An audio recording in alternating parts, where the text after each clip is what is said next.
Nigeria's first policy initiative, which aims to revive the country's stagnant economy by promoting local industries and reducing dependence on imported goods. Yes, this policy imposes a ban on importing goods that can be produced locally, compelling government agencies to prioritize Nigerian-made products in procurement activities. The goal is also to stimulate domestic production, create jobs, and enhance economic self-reliance. This policy's key elements include strict restrictions on expatriate labor, comprehensive procurement rule revisions, and technology transfer requirements for foreign contracts. These measures signal a commitment, of course, to promoting local industries and fostering economic growth. Similar protectionist models, of course, have been adopted globally, and Nigeria's initiative mirrors these approaches to strengthen its industrial base. However, there are concerns arise regarding the policy's formulation and implementation. Unlike successful industrial policies in other African countries, such as Rwanda and Ethiopia, which followed comprehensive research, stakeholder engagement, and transparent documentation, Nigeria's approach appears to lack these essential steps, and previous policies in the same manner have failed. Yes, the absence of a formal policy document beyond press briefings raises questions about the initiative's sustainability and effectiveness. And joining me on the show today is Dr. Owoseni, expert in sustainable revenue growth, and he's going to share his insight with us on these policy objectives, potential impact, and what it means for Nigeria's economic growth. And likely also, we are going to be throwing the lines open. We'd like to hear from you on this policy and its potential impact on our economy. So to be part of the conversation as well, the numbers to call is 090-30,899 or 080-998-770. So good morning, Dr. Owoseni, and it's really a pleasure to have you join us on short notice. Yeah, good morning, Abuja, and it's nice having you and being here as well. Yeah, he's here to tell us more on this President Bola Tinubu's Nigeria's first policy initiative that encourages the consumption of made in Nigerian products. Yes, I know as a revenue growth specialist of over 20 years, if I'm right. Yeah. So I'd like to begin with the overview of the first policy of promoting made in Nigerian goods before we go further into this conversation. Yeah, just like you said in your introduction itself, it's really a welcome development. Of course, we've had successive governments doing the same, from the time of 1999, former President Olusegun Obasanjo to Yar'Adua and the rest. And of course, we've had different slogans and policy that has come in, one Nigeria, Nigerian first, and all the rest, even the one Dora Akanyili also championed alongside. So it has been ongoing itself, and of course, to have a policy of this nature enacted now, I want to see it is also a good step in the right direction, but I just hope that the implementation will not go down the drain like the other ones, and hence the reason why we need to talk more about this, and of course, try and hold the government accountable to this itself and drive it as much as we can. Very true. Yes, the primary objective of President Tinubu's policy, of course, is to promote made in Nigerian goods and impact the local economy, no doubt, addressing fundamental challenges facing Nigeria's economy, such as manufacturing sector, chronic power shortages, insecurity, infrastructure deficits. Of course, our porous border too. This plays a vital policy long-term success anyway. But I would like to know your thoughts on this. Looking at same policies by previous administrations, successors of Olusegun Obasanjo, Minister of Trade and Investment, all of them made in Nigeria, by Nigeria. And at the end of the day, it didn't really hold, that substance we actually wanted to. So what's your thoughts on this, looking at same policies by previous administration that failed, and what are we going to do differently this time? Well, I've read through some of the policies itself, and I must tell you they are brilliant ideas. Of course, a whole lot of countries across the world are doing the same. And also, even just like we could take a lead from President Trump in the United States, saying America first. And of course, it's not a new thing for us in any case, but like you said in your intro, it has been coming up over and over, yes, but it has not really been successful. If you look at the trajectory of the stats that has been projected, a lot of organizations or manufacturing companies closed down in Nigeria because cost of production has become so high, right? And of course, the policies that needed to be enacted or the bills that have been passed that is supposed to protect the homemade or industry is not really being effective or effected as expected. So much is seen in terms of the paperwork itself, but not much is seen on the ground. And hence the reason why I would have said that possible or previous policy of this same nature, even though it's very brilliant on paper, never see the light of the day. And now you get to see a whole lot of things happening, local indigenous organization closing down, and a whole lot happening. Even the man made a statement a few months back where they say about 55 to 57% of their body of the people that made their body, make manufacturing extension in Nigeria, close down business, and some of them have to close down because they cannot keep doing operation or running their operations the way they are. It's not sustainable, it's not profitable, and more important, it's not competitive because of the fact that the pressure of the foreign goods over and the preference of Nigerian consumers for foreign goods over theirs is really there. So I think it's a good step in the right direction. What I just hope to see happening this time around is the implementation such that it must be done word for word, letter for letter, and no waiver should be given to anyone, no matter how high or mighty the person will be in the society. And much more that we're looking at that possibility of trying to shove the economy, trying to grow the economy in all aspects itself. I think it will reduce the pressure on the naira, on the dollar itself, all right? And of course, the naira, pressure on the naira because of the dollar exchange rate itself. And of course, more organizations or more indigenous business owners or entrepreneurs can now begin to say, okay, now that we have policies that can back us more, I think it's high time we start looking into doing something official in this regard. And that will also obviously creating more jobs for Nigeria as well too. And of course, do a lot more. Let's take this call. Hello. Hello. Good morning. Good morning. What's your name and where are you calling from? I'm from Airport. Oh, glad to have you on the show. Can we have your contribution? Just like your introduction. Yes. Beautiful innovation, beautiful policy. But the problem is implementation. Exactly. Starting from Obasanjo to the latest. How far have they gone about implementation of policies are claimed by them? This one is coming at a very important period in the Nigeria economy. But I am still telling you 100%, the implementation will be zero. Let's try and be optimistic. From the naira versus dollar. Yes. And forgetting, I'm not familiar with your name, but both of you now have your surname or marital name. If you leave your surname and you are bearing another person's name, maybe your neighbor's surname, what will happen to your own family name? It's in Nigeria, I'm speaking in private, but I know where I'm heading to. It's in Nigeria, you see the senator, you see the governor, you see some acclaimed prominent people in Nigeria spending dollar in Nigeria economy. True. Instead of them to spend naira, so that the demand for dollar will be less. It will be only those people that are in need of dollar that will be demanding it. And somehow, when the demand falls, the price will also come down. Yes. That is what is creating unnecessary pressure against naira by the dollar. Because all our politicians in their wardrobe, on top of their ceiling, everywhere inside the sockaway, they hide dollar there. Because they know that even though you change Nigeria money, it will not affect them. Especially when Buhari was coming. I'm looking forward for Buhari to do the policy. And we are still looking to hold dollar in Nigeria. All right. So, but not to do that, we will not see anything, right? So say, all this problem we are seeing now is not a preamble. Thank you so much for your contribution. Thank you. Keep the calls coming. The numbers call 090-30,899 or 080-998-770. Yes, while you were talking, you mentioned Trump. I'm just wondering, do you see this policy as a retaliatory measure to U.S. President Trump's 40% tariff imposition on Nigeria? Because if you look at the speed at which this first Nigeria policy, it wasn't part of the initial presidential manifestos and promises to Nigeria. So what's your thoughts on that? For me, I feel it's a blessing in disguise. And of course, it also helps us to start looking inwards. Now, of course, Trump has been very bold about his statement, even during his campaign, that America comes first. And as such, even you can see the war that goes between China and US. He prioritized American interests first. And of course, that has even given them some prosperity to an extent in some areas. Now, having said that in that regard itself, it's also a good thing for us to start looking inwards, because now, with the tariff that will be placed on those imported foreign goods, that becomes more expensive for us to get.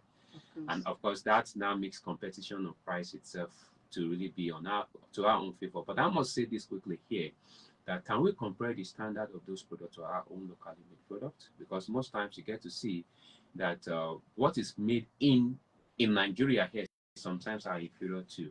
Sometimes, not some of them, not all, because there is this inferiority complexity that sometimes African has, that we feel that foreign made products are better than what we make in, which is not always true in most cases. But again, we've seen situations whereby we get to see things that are made in Nigeria cannot be compared in terms of quality, and also standards for a longer time with what is brought in from international countries itself. But I still believe with the proper regulatory agencies, Standard Organization of Nigerians and MAN and all the rest itself, we can improve on what is being produced in any case, such that we can even get to make a product that is compatible for Nigerian weather, Nigerian road, and Nigerian population alongside us, which of course I feel that's even to our own advantage more importantly. And I also like the fact that even in the policy that has already been mentioned earlier, the Bureau for Public Procurement also made it known. Sorry, let's be okay. Hello. Hello, please, I'm calling back. Oh. You know why Nigeria products are not as substandard? When you keep on giving tax waiver to foreign companies, you give them all sorts of favor against your own people. How can they produce very cheap and quality products? China, you see, America, even like in America, there are something that they will pay to you for a head of country or whatever livestock we have. Here in Nigeria, are we even eating? Do they consider us as a human being? All right. In Nigeria, the Nigerian company, we favor foreigner against our own people. How do we do that? We give them all sorts of incentives. We also kill our own Nigerian indigenous country by giving them series of tax or taxes. Thank you so much. Federal government will come, and they will come. And government open the eyes and they are looking at us. How can we later we do the house? Thank you so much. Those points are noted. Truly, you made a valid point about tax waiver. Why do you see this in this whole thing? Because when you give, I just believe this policy, like we have rightly looked into, that is going to take care of all these things. But also, beyond the tax waiver, the government needs to look into it. Do you also see this policy affect consumer behavior and preferences in Nigeria? Yes, I believe that will come in eventually, but not immediately. I know part of the things that this policy also elaborate on is the fact that they're going to give tax waivers to indigenous products itself, and also for some of the raw materials that will be brought in as well. They're already making arrangements to see how some can be almost zero tax itself. All right, and also making funds available at almost very low interest rates. So those things are already in the financial part to really assist alongside. So invariably to also have an additional benefit to Nigerian product itself. However, talking about the attitude of consumers, remember we are already getting used to this over a period of time. It has been there for decades, so it will not happen overnight. However, I still expect that the leadership must take the bull by the horn and lead by example. All right. Now I get to see that it has been put into the policy that MDAs must purchase Nigerian-made goods, all right, in procurement. So as such, if there will be any waiver, it must be of such that such production of that kind of product is not available in Nigeria. Number two, they must make sure that there's knowledge transfer, such that they build indigenous company or factory that to transfer such knowledge here in Nigeria. And also thirdly, they should ensure that at least more Nigerians are employed in that very organization. So invariably, it's trying to transfer the knowledge back in here. And more that we have that, if we can have this being done from the top, all right, we begin to see the president, the governors begin to drive Nigerian-made cars. We see them wear Nigerian-made fabrics, attires, all right, and of course we begin to prefer Nigerian-made rice, right, foodstuffs and consumables itself, and we see them do this, openly and with such sincerity. Exactly. Surely and gradually we begin to get in there itself. All right, and they also need to ensure that there is really infrastructure that is made available for this manufacturer, because your caller made a very valid point that if we make the environment very sustainable structurally and very conducive for businesses, for the manufacturers. In fact, MEN released a report a few days ago and said if this policy is implemented as how it's expected on paper, there will be a boost in the GDP by over 56%. And that's really massive. And also the dependency of Nigerian on export product or import product will reduce by 30%, just only on manufacturing alone. So if you now have to diversify that into other sectors, you can now begin to understand that our Naira will begin to get stronger, because now we're only going to import only important, essential raw material that will be used to produce Nigerian-made products, which of course you and I cannot begin to wear. All right. So invariably, it has to be a deliberate effort from the top bottom itself and begin to drive it. Surely, like what you're doing now, which is advocacy and making more, shedding more light, advocacy across board itself, making people to understand that we are in for this itself, and we're leading the campaign from the front, and we are ready to make this work alongside. Yeah, there's this.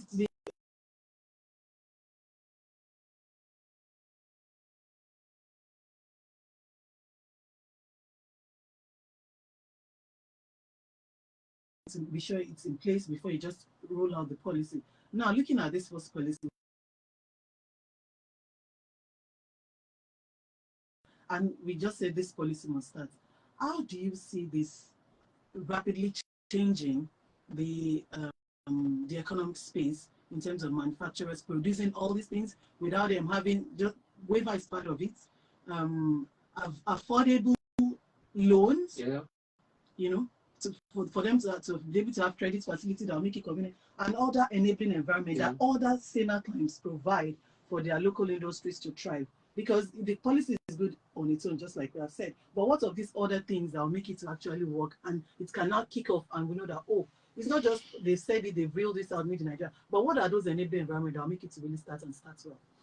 What you said is all 100% valid. You know, naturally, I would expect that policy implementation should be done gradually. Exactly. Right? You need to do a check of what is on ground, because you know, economy is continuous. Right? Nothing will wait because you're trying to do X, Y, Z. So I will expect that it should be done in phases. All right? Yeah, because okay, there was a time we had an issue about soaring food prices, which of course has to do with rice, and of course they banned the importation of rice into Nigeria without necessarily ensuring that the farmers that are going to grow the rice in Nigeria are given the needed assistance to meet up with the demands on ground, because the demands are there anyway. And we are still suffering that. And we're still suffering that. All right. And also the fact that they wanted that done, I still believe that yes, I understand the initial passion to wanting things done, but again, let's be realistic. People must still demand for the basics that needs to be done, because things are ongoing irrespective of the policy that is being implemented. So I would expect that the government on their own part and all the necessary agencies that is responsible for this itself should look at implementing this in phases itself, and get to see if we can implement maybe 20%, get to see review around itself, then we implement the order as well. There was a time I had, is it about a few months ago, where I had a rumor that they're trying to place a ban on solar equipment. Yes. All right. I don't know how that true is itself. Of course, solar equipment is already very expensive. All right, and we know most of the encourage local manufacturers, which is a good policy, encouraging local manufacturers. But again, you know, there's already an existing demand for that. Definitely. Especially in the face of this epileptic power supply. So everybody wants to find an alternative way of providing energy for their organizations, their business, and the rest. So, and everybody is running to solar. Now, you've not made adequate provisions for indigenous production of these panels, all right? And you want to ban the one that is coming in. Good idea, but done in the wrong way. All right. So I would expect that, okay, with the agency that is starting with the implementation should start this in phases. Get to see those indigenous manufacturers and encourage people to go into it, and get to ask them, what do you need? Give them a time frame of 3 months, 6 months, 1 year to say, okay, how do we get to implement this in phases? Because this is where we are going. All right. So the earlier you start coming in, and want to make sure that this becomes very competitive. Okay, let's say, for example, when one of the car manufacturers came in and they gave him the necessary support and he made cars available, and the car that was made available was going to about 12, 14, 16, 30 million. Yeah. Then that's not even sustainable at all. All right. So invariably, it becomes counterproductive. But then when he was asked, why are your cars this expensive? He said, because he has to pay tax, he has to pay this, he has to import almost everything. And the Nigerian government is not giving him as much backings as expected. But thank God for the policy. Again, we can look at what happened in the aviation sector with the owner of the other airline, which I don't want to call their name. The dominant airline. The dominant airline, all right? You could see the back and forth that went into that itself, which of course I would have expected that the Nigerian government should put, their weight behind that, which of course to an extent they tried at a point, but I think it was not carried in from the beginning. How could he expect the owner of such kind of big airline to go and be harbing at Gatwick Airport? What happened to Heathrow? And of course, that route is one of the busiest peak routes. In fact, British Airways and the rest make so much pounds, all right, money a year from that very route. So it's a massive peak route itself. So I would have expected that the government, all right, at that time weigh in alongside and use the policies and, government interaction, trade policies and the rest that's expected between Nigerian and the UK government to try and weigh in and say, want this, want this, want this. Now look at what happened 2 days ago in Saudi Arabia, when Trump went into Saudi Arabia and also Qatar to broker deals. $96 billion was brokered with, even with Qatar Prince and the rest, with Donald Trump. All right, he said that was the biggest Boeing contract 787 Boeing signed in the history of America. Now everything is tending towards the fact that they are balancing the bilateral trade agreement. You get this, I get this itself, and of course we balance every trade deficit. But our own part, even though we are not, we are at the receiving end, again, it's still very much on their own side. So we get little or nothing. So I believe that even in the implementation process itself, we get to really give it some time and say, okay, let us look at what are the main edict or the main needs of these manufacturers. All right, let's sit down on the round table itself and let them give us all their edicts, all the things that would have been a bottleneck for them not to produce standardized products that can be that can compete, favorably with other products across the world. And let's begin to see how we can mitigate against those challenges. And let's begin to give them some time period of 3 months, 6 months to get this done. All right, why government provide this alongside them, or give them incentives to assist them to get those things done. And of course, you see, we have big brains, we have good, indigenous manufacturers in Nigeria that also they have the mind of the country at heart, and they're ready to give in their best if only government support them. Yeah. Now, knowing your versatility in this space, and we are looking at support. Of course, a part of it is that for materials that they need to produce these things, of course, they still have to import those materials. Now, what role do you think governments should play in this part of incentives or support in promoting local industries under this policy? That you think they are germane for us to actually even kickstart this made in Nigeria, that it will not really, it will be a soft landing for those manufacturers. What sector, what role per se do you think what space do you think government should provide incentive for supporting local industries under this policy? Of course, they can't provide incentive for all, but we believe that some basics that, some germane areas where they actually need to. What area will you suggest that government should provide incentive? Obviously, thank you for the question. I think a policy first, which of course they're already working on. And of course, again, we can begin to look at areas of infrastructure. Okay. All right. And also we can look at area of financing. All right. Somebody talked earlier about tax cuts as well too.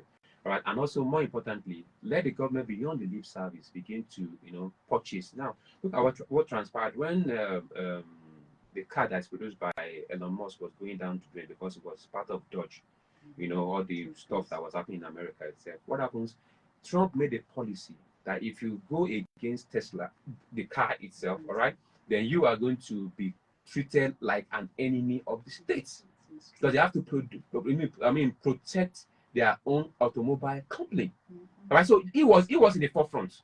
All right, and you could see them advertising the truck there beside him, saying a whole lot about that itself.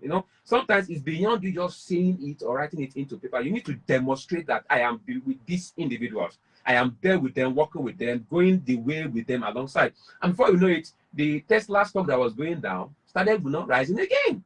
All right, because he made a direct, and of course he made a purchase by himself and paid in cash for that. So we begin to see if the government, all right, are beyond what they've said, which is very, very brilliant policy already on ground. We expect that they begin to, beyond the fact that they make the lip service, which of course is also part of, because we thank them for doing this itself, they begin to make concrete, substantiated effort in the implementation process itself. Begin to make available, a climate that are quite conducive, waivers, a lot of waivers.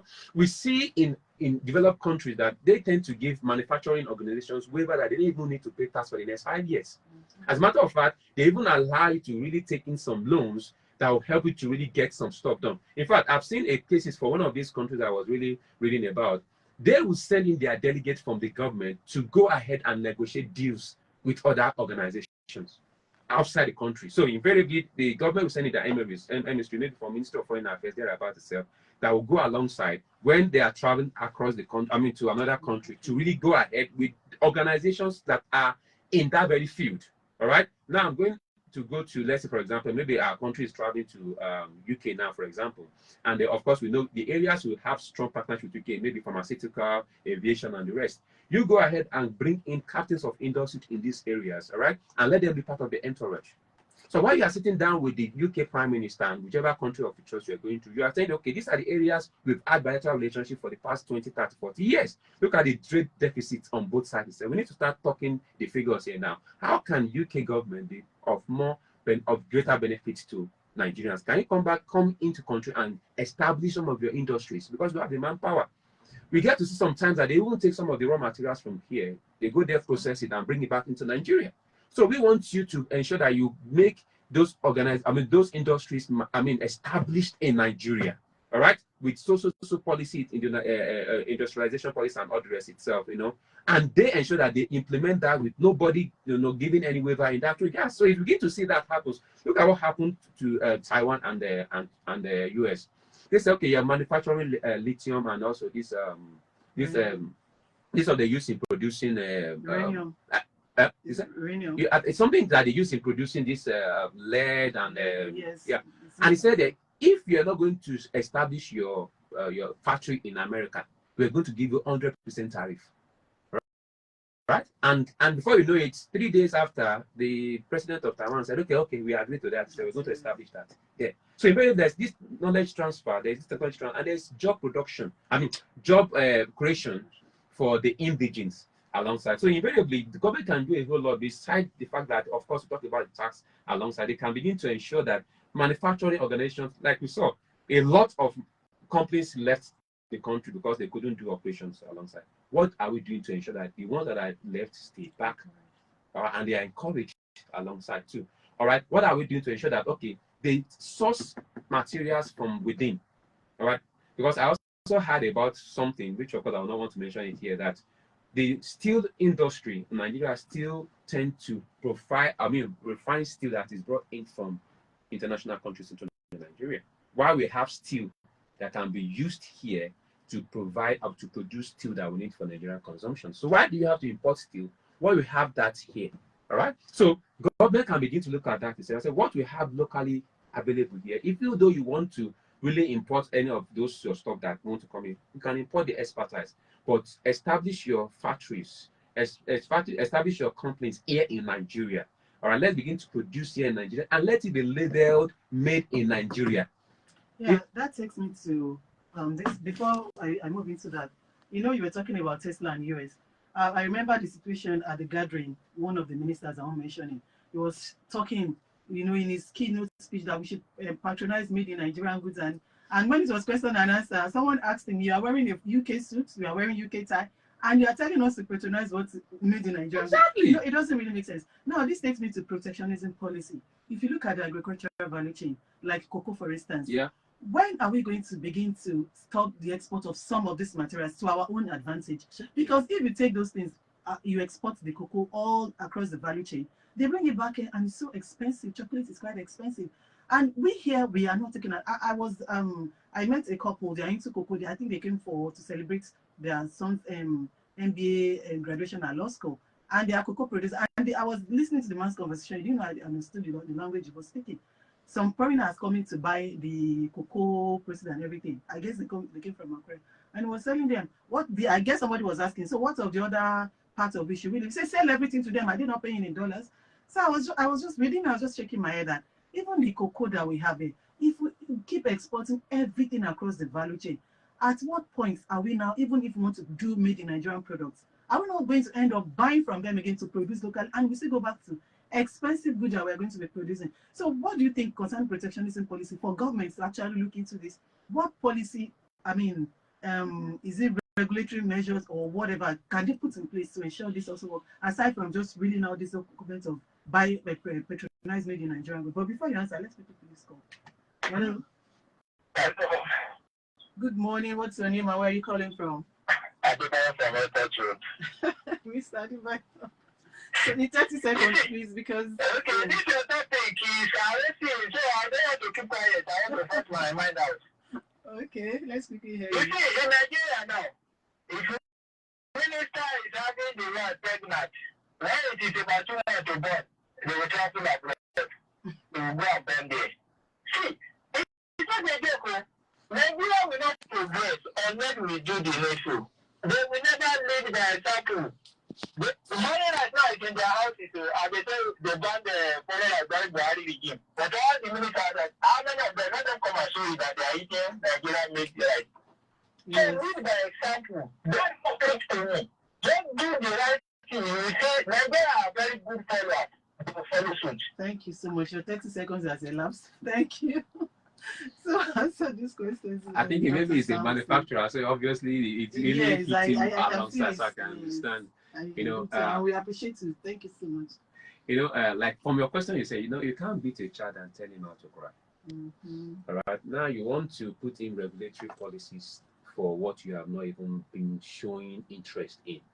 And that brings me to the fact that okay, now I'm a manufacturer. I'm the one that will supply my energy, my security, my everything, provide finances to do everything I needed to do. And I get to see an opportunity where I can make so much money from my finished product or even semi-finished product itself. You and I, naturally as a human being, want to take advantage of that. Because again, if I had to really put the price down into Nigerian market itself, it will become more expensive. Because everything I've incurred in terms of operational expenses, I have to put into the price. Yes, and by that, hold your thoughts there. Let me pick up this call. Hello. Hello, good morning. Good morning. What's your name and where are you calling from? Okay, I'm calling you from Crown. Okay. Can we have your contribution? Thank you. Okay, your topic is quite nice and very informative. And then your guest has been doing justice to it. But I think that this whole issue of buying Nigeria, personalized made in Nigeria, would have not even been the case if the president had shown a commitment. If he had started by using a Nigerian made car. That escalate that cost us so much would not have cost us that much. And then even if it did, the money would have remained in the country. And then the ripple effect is that the National Assembly would not have gone abroad to buy all the cars that they bought. They would have sourced their cars from the made in Nigeria one.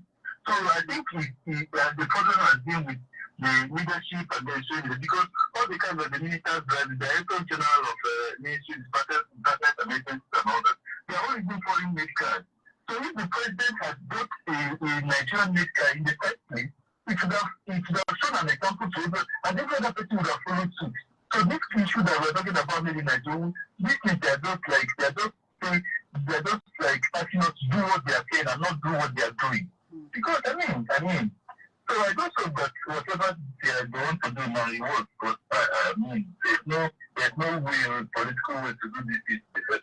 Thank you so much. Thank you very much. Thank you so much. We appreciate your contribution. Let's just keep keeping the hope alive and let's just keep being optimistic. Let's go back to conversation. Yeah, in line with what you said, what the policy also reads that the BPP has that mandate to ensure that all procurement from MDAs must, first of all, Nigerian made goods must first of all be given priority. Yes. My thought and my plea in that regard is to ensure that this is implemented effectively without any waiver given to any high and mighty person in the society.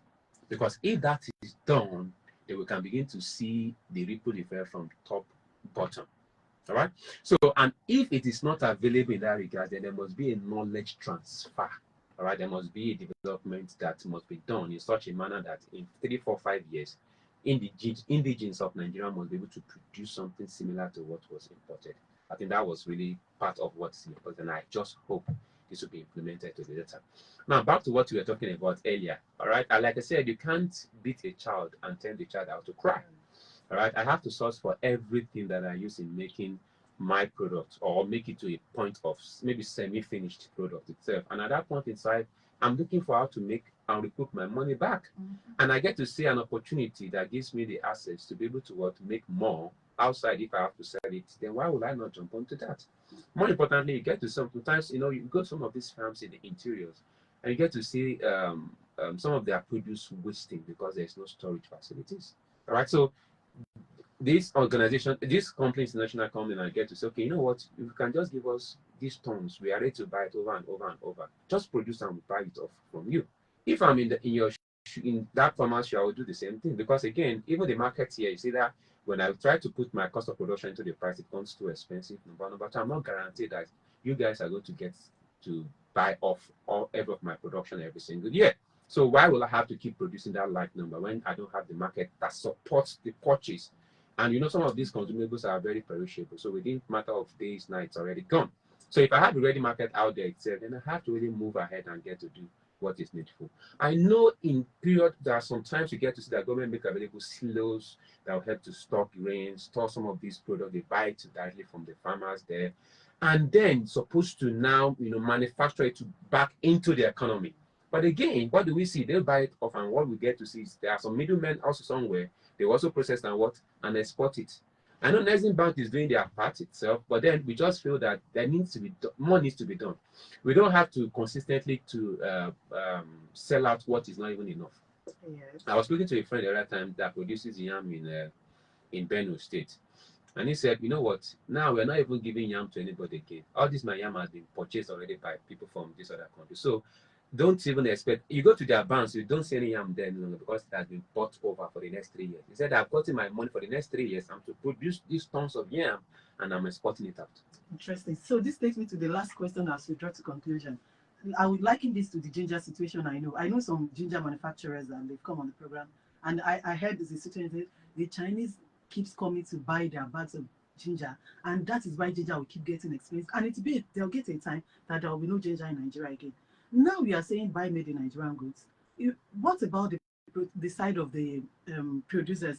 And this takes me to what measures can actually be taken for these goods not to be competitive in terms of quality and price control, because we don't have price control. If we want to, the essence of producing made in Nigeria is for it to be cheaper and for us to have access. But we discovered that even when they started some of this production in Nigeria, it becomes more expensive. Taking rice, for example, what measures do you think? Because government still plays a key role here in terms of price control and then making it competitive, because we might end up getting a situation where we make the policy, but the people that are selling at the back end, selling to foreign buyers, we still it might not get it might get a situation where we have these are for Nigerian goods inferior and cheaper, and these are for foreign goods, just because you are not giving them the free will to actually sell and make more profits as they used to do.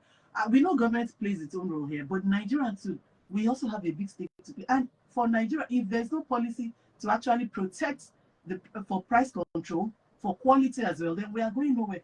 What do you think government can do? Because the last time they were going about the campaign, that I remember whether the market woman of one state, whether Kwara was going to the market, compelling them to sell maybe 5 plantain for 200 or something, just to ensure that, because they said they are part of the problem of food inflation, so they wanted to. But these things, for how long can it be controlled? We have that problem here. Unlike Western world where there's price control. I remember someone telling me that he bought oil in one of the Asian countries, I think Hong Kong, for 10 good years, the price remains the same. How can we achieve that here as we draw to conclusion? Yes, what you're saying is 100% right. Of course, I know we have some greedy Nigerians that will always want to take advantage of every scarcity. But more importantly, I still feel everything still boils down to the government and enabling environment. Okay, let's say, for example, when the price of local tickets rose from 30,000 naira to 100,000, all right, and the people are clamoring that you need to really ensure that government do something, FCCPC tried to do something, and they went ahead on the front table and said, you know what, how do you expect us to bring the price down when you have taken the price of fuel, aviation fuel, from social amounts to 4 times more the price? And secondly, it's not even available. All right. Thirdly, sometimes some of these foreign airlines, when they come to Nigeria, some of their funds are stacked in the country because of exchange rate issues. All right. And now, when the parts of the airlines are faulty and they need to replace the parts, they need to bring them in from overseas with high tax.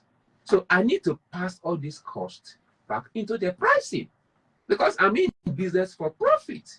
Right? Yes, I understand I can be very patriotic as a Nigerian, but again, the overall essence of doing a business is why I provide a service, I must get something back that comes in. So if the government can only put in that regulatory measure of controlling price, if they have been able to do their own part, all right, I'll provide my security, I'll provide my electricity, I'll provide my own water, I'll provide my own everything by myself.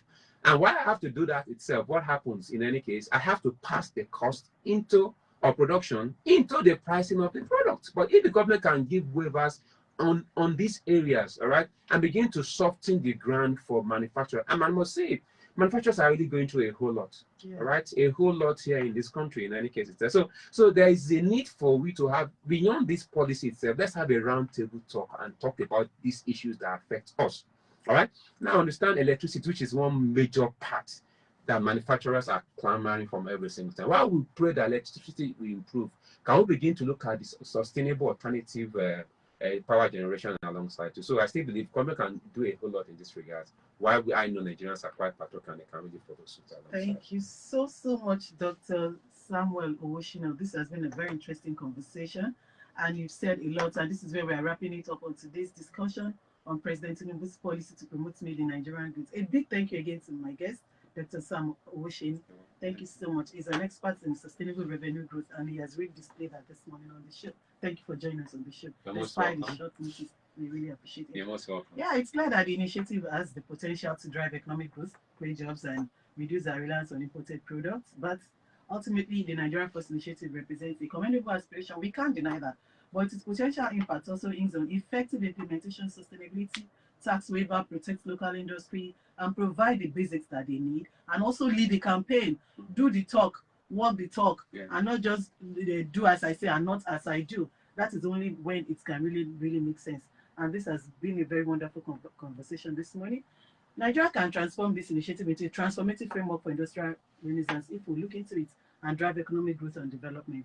So I just believe government is listening, and they're also taking this and looking into the document again and try to, work on some sector to make sure that it's favorable, not just the normal usual policy document. Like we have said, it has always been from Obasanjo, Aganga, made in Nigeria, patronize Nigeria. We are tired of the rhetoric. We just want, action, and let's see how we transform our economy. So thank you so much for everyone that called. We appreciate your contribution to the call this morning as well. And remember, you can always be part of our social media community through the following channels to continue the conversation using the hashtag Talking Economy. Via mail, you can send me to Talk Economy at kissfm999.media. On Instagram at Talking Economy with Toke. On X and LinkedIn at Olatokewa Ayoade. And TikTok at talking.economy.w. And for sponsorship and other details, you can always call 0803-830-5920 or 0708-218-0246. So join us again next Thursday, 10 a.m. for more conversations and information on the economy and energy. I remain your host, Olatokewa Ayoade. Until next time, stay economically savvy and keep supporting local. Buy made in Nigeria. Bye for now, and God bless Nigeria as I leave the studio for Anonymous Show to come up with advice.